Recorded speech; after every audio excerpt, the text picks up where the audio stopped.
अल्लाह ताला ने इंसान को पैदा करने से पहले ज़मीन खाली नहीं छोड़ी थी।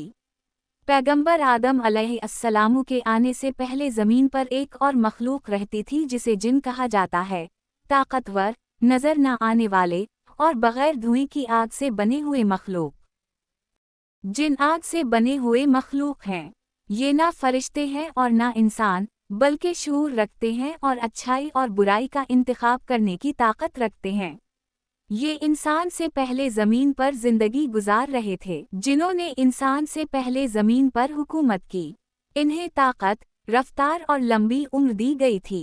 कुछ जिन्होंने अपनी तहजीबें बनाए, शहर आबाद किए और ताकतवर कौमों की तरह जिंदगी गुजारी।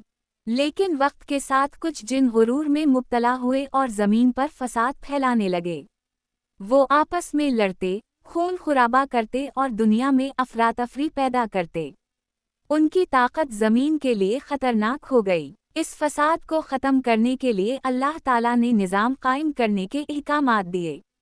कुछ रिवायात के मुताबिक इब्लीस, जो जिनों में से था, और दीगर ताकतवर मखलूक इस इलाही मंसूबे में शामिल थे जिसने ज़मीन की हुक्मरानी को बदल दिया। जिनों के दूर के बाद अल्लाह ताला ने पैगंबर आदम अलैहिस्सलाम को मिट्टी से पैदा किया। आदम अलैहिस्सलाम को खलीफा के तौर पर ज़मीन पर भेजा गया, यानी ज़मीन के निगहबान और अल्लाह के नुमाइंदा के तौर पर।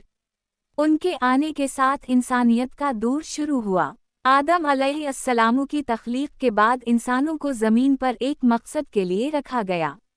अल्लाह की इबादत करना, तहज़ीब बनाना, इल्म हासिल करना और अच्छाई और इखलाक के साथ ज़िंदगी गुजारना।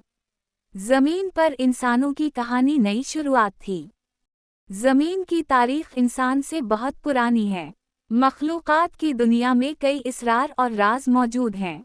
इंसान को ख़ास मकसद के साथ पैदा किया गया है और हर इंसान की ज़िंदगी की अपनी अहमियत है।